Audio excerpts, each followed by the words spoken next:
So welcome to the RiVeR Project podcast series. I'm delighted to be joined here today by Dr. Kathleen Nallen. Kathleen, you're very welcome. Thanks, Lisa. Kathleen is the project lead of the RiVeR Project. So Kathleen, when we think about the RiVeR Project, first of all, I'm thinking about the acronym. What does it stand for? Okay, so the RiVeR Project is responding to the impacts of domestic, sexual and gender-based violence through education, training and research.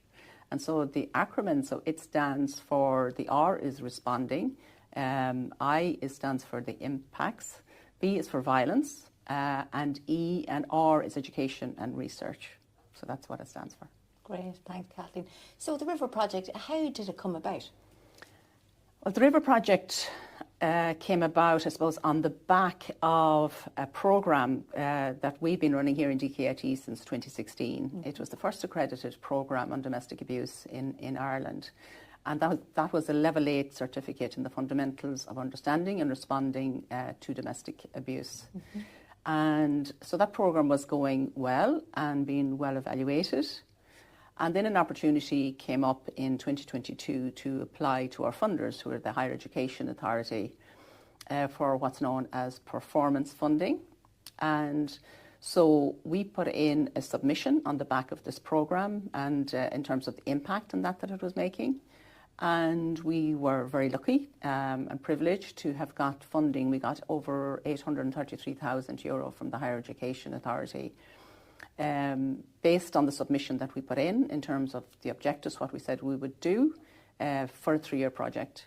And so I came into post on the 6th of March 2023. So we're kind of just over 2 years into it now.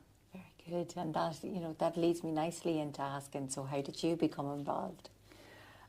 Well, I became involved because I was involved with the other programme from the very beginning. Mm-hmm. My own background is as a midwife lecturer here in DkIT.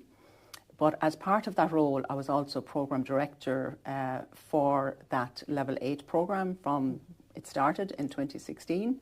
And I suppose what that involved was collaborating with there are 15 experts in the area that teach on the programme. So I would, for example, do the timetable. I would organise programme boards and chair programme boards, ensure that all the scripts and went to external examiners, and I'd be the day-to-day, I suppose, link person for the students on the programme and the facilitators that were teaching on it as well.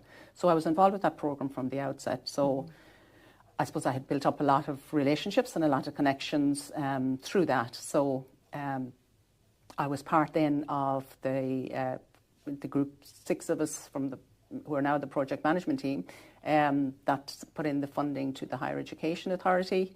So I was part of that group, and then I suppose I was probably a natural fit for the post in the sense that I was familiar with it on the back of my, I suppose, previous years working on the other domestic abuse programme. Absolutely, Kathleen. I couldn't agree more in terms of a natural fit. Having been involved with the programme myself and having a front row seat to all of your hard work and how you kept everything flowing.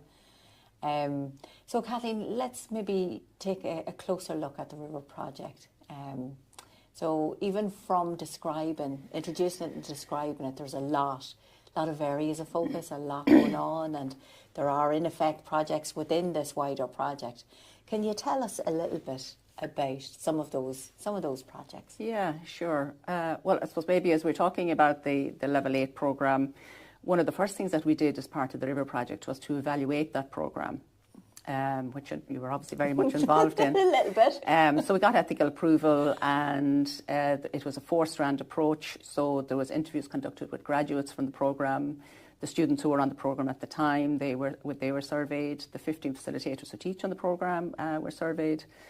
So all that feedback was obviously collated. And it informed a brand new programme. We also actually did an evaluation with Community of Practice at our conference last year as well, where we got feedback in terms of what they felt was needed in the area of education in the area.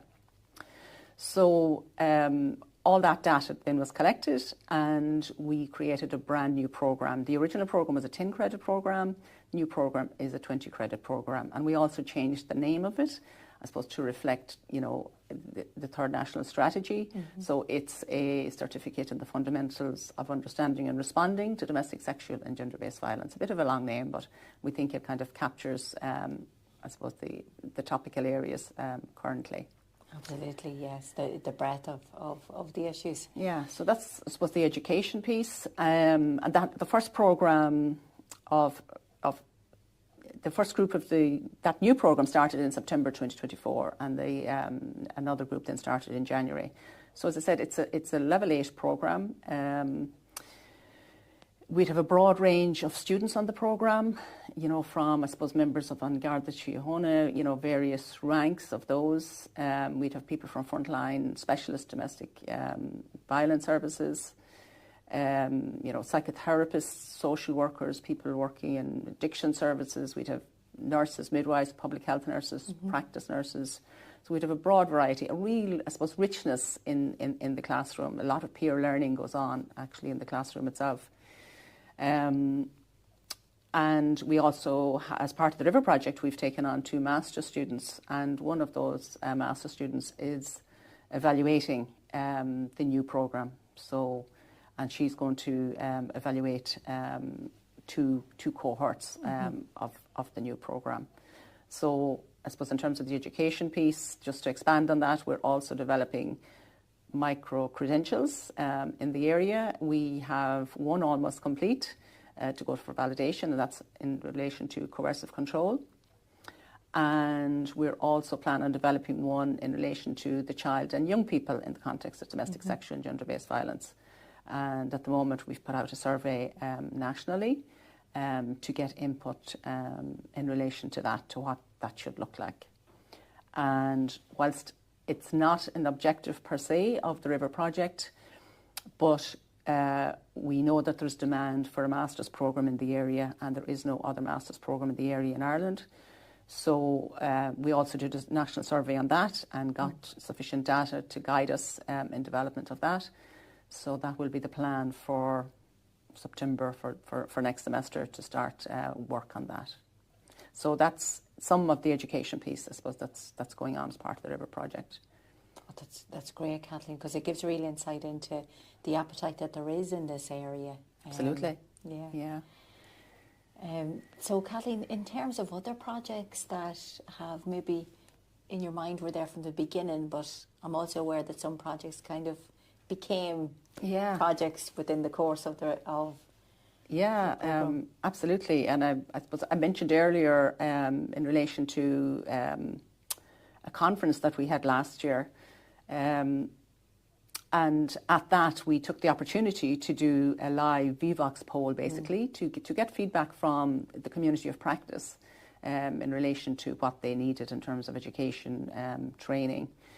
And that was really insightful, I suppose, and really helpful. And some of the stuff that came out of that, one piece in particular that came out of it was a desire for having podcasts. Hence, we're here today we are, recording podcasts. And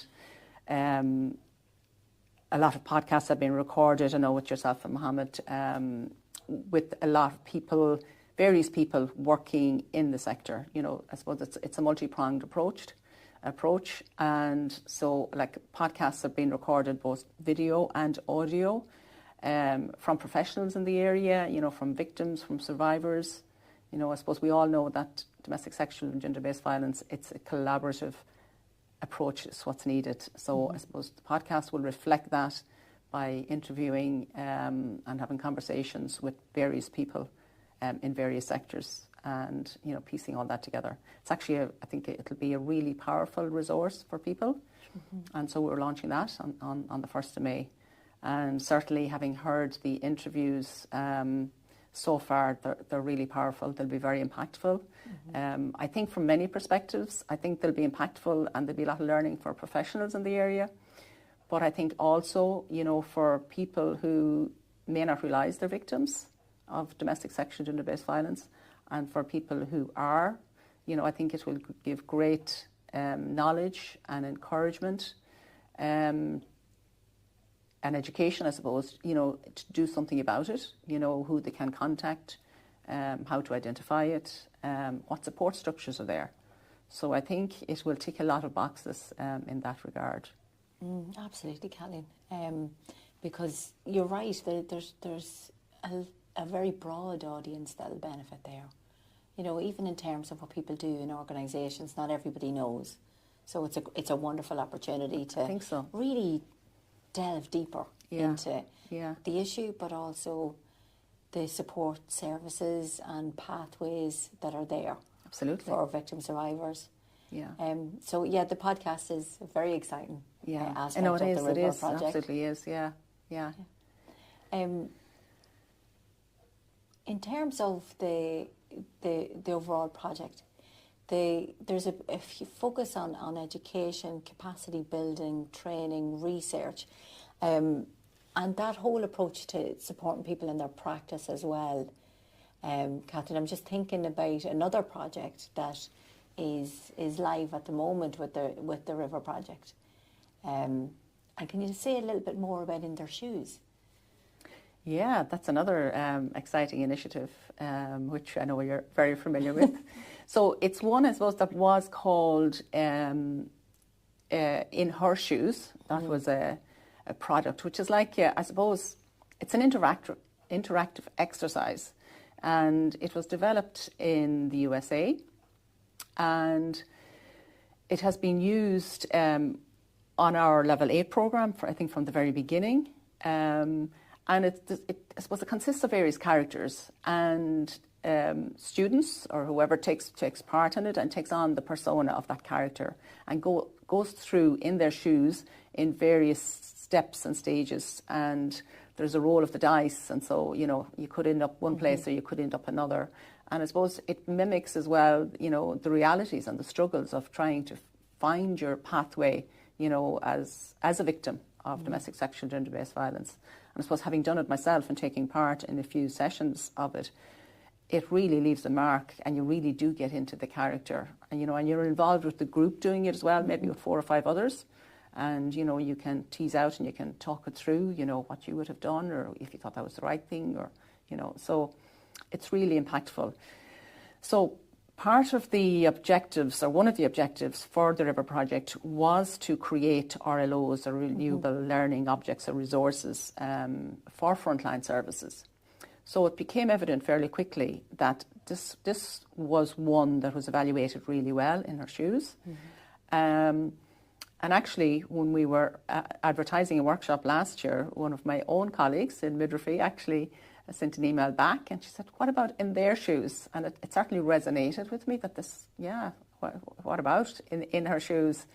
So we started then to look at how we could amend this. So we did get consent last summer from the owners of the In Her Shoes product. And we got permission from them to adapt it to an Irish-based context and to change the title of it to In Their Shoes. So that is work in progress. And recently we did a pilot run of it with 4th-year social care students here at DkIT. And that was really, the feedback from that was excellent. So that's something definitely really excited about. And that will really make a difference. And I suppose, unlike the original version, this one, you know, it includes like same-sex couples. There are children in it. There's even a dog in it, you know, because, you know, Rocky the dog. Yeah, because it is an issue. You know, cruelty to animals is linked to, you know, violence with humans. You know, so all the, and I suppose we worked with an advisory group from the steering committee. And they offered scenarios, created scenarios for us and with us.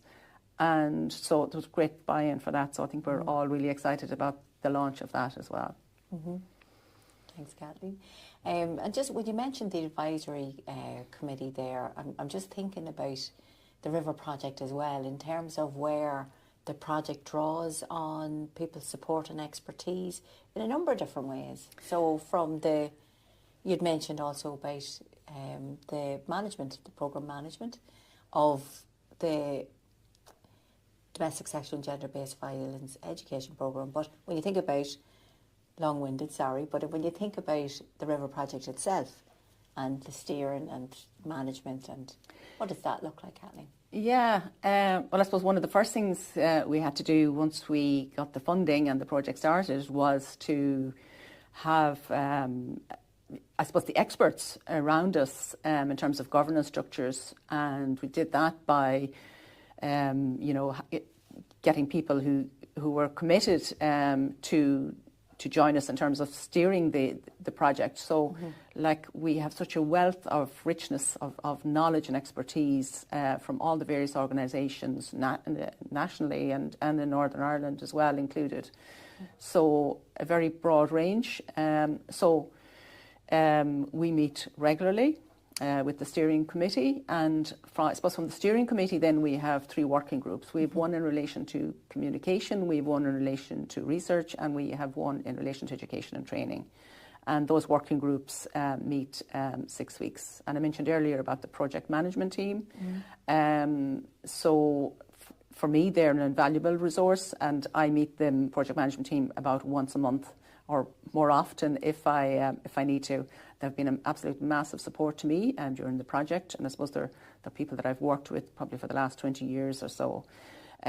So that's, I suppose, just in terms of the actual project itself, but by its nature, it is very much a collaborative project, and also links in with community of practice. Like I mentioned earlier, like we get feedback from the community of practice regularly in terms of what we, suggestions for what we could do, and support with a lot of the initiatives. And I suppose just to endorse the example of it being a collaborative project, we're actually shortlisted recently for a National Education Award. And the category it's in is Best Collaboration Project. So it definitely is the essence of a collaborative and a collaboration project. So, so, whether it wins or not, I suppose what's really important is it's creating awareness of domestic, sexual and gender-based violence, and showcases the example that it is in terms of collaborative practice. Yeah, and it really is a wonderful example of collaborative practice. So, Kathleen, you mentioned there about being in the role for the last 2 years, gone by in March. And just, I'm going to ask you to think about the objectives at the beginning of the RiVeR project. Now that we are where we are,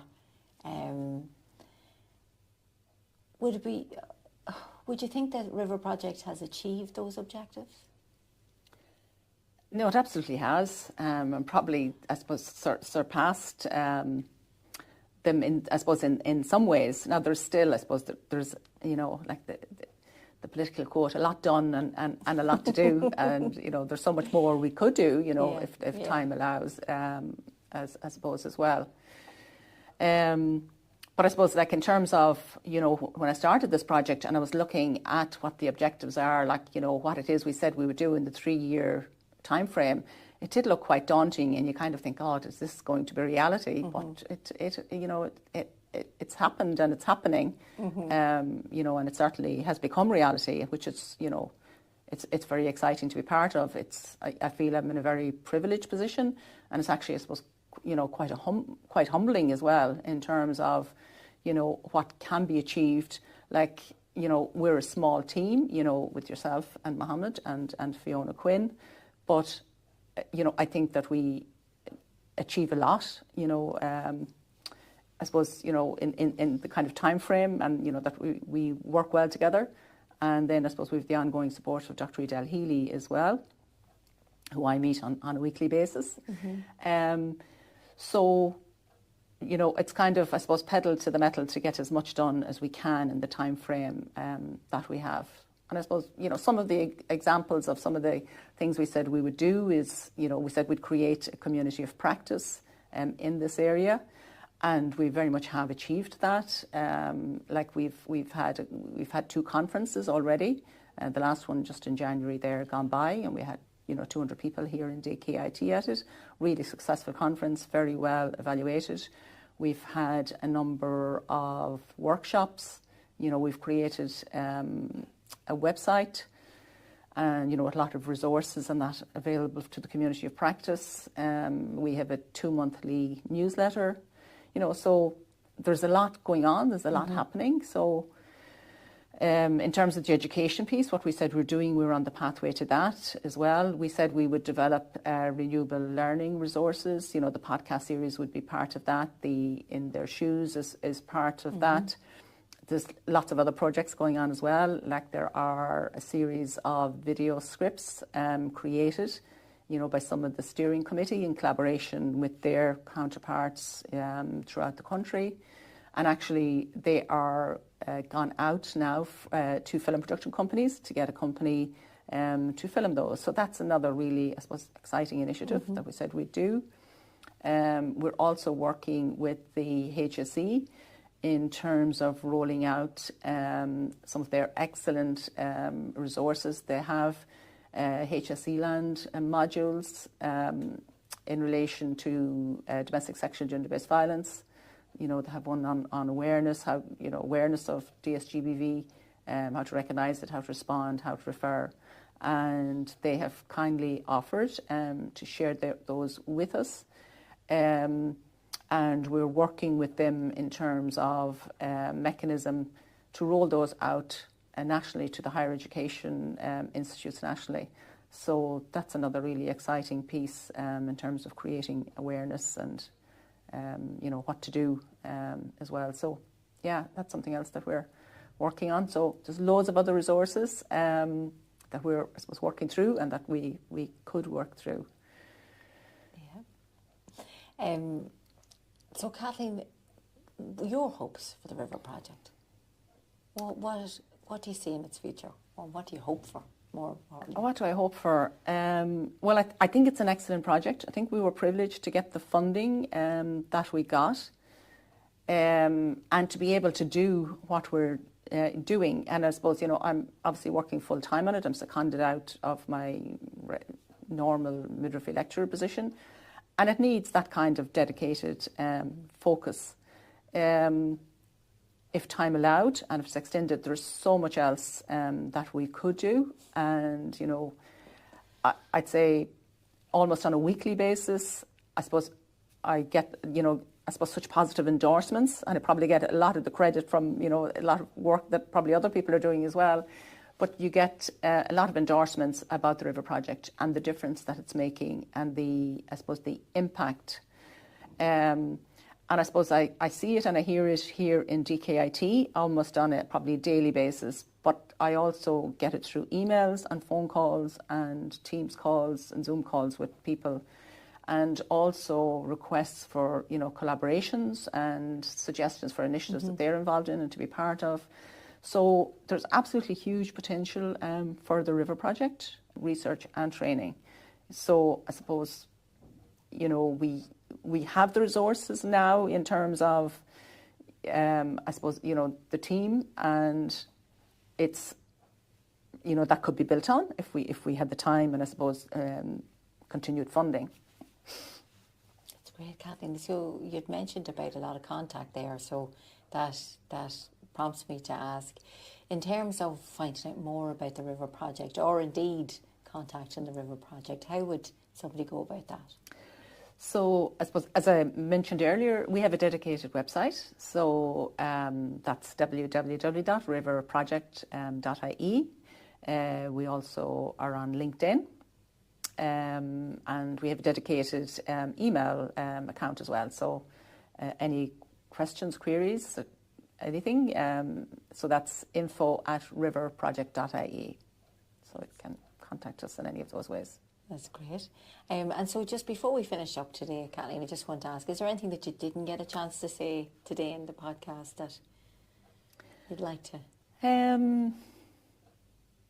Maybe I suppose just I mentioned about our Level 8 programme that we run in relation to domestic sexual gender-based violence. We offer scholarships for that through the RiVeR project, and that's been a great initiative. And I suppose that came about also from data we collected from the community of practice at last year's conference. I think it was 43% of people we asked what barriers might there be to undertaking the programme.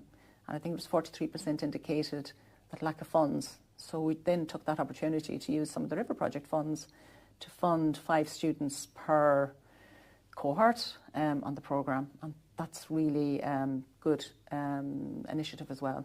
So just wanted to say that. Absolutely, it sure is, Kathleen, making sure that people that really want to take part can. Yeah, so that they're aware of that. Yeah, no, that's wonderful. So that brings us to the end of the podcast, and thank you again, Kathleen, for your podcast today.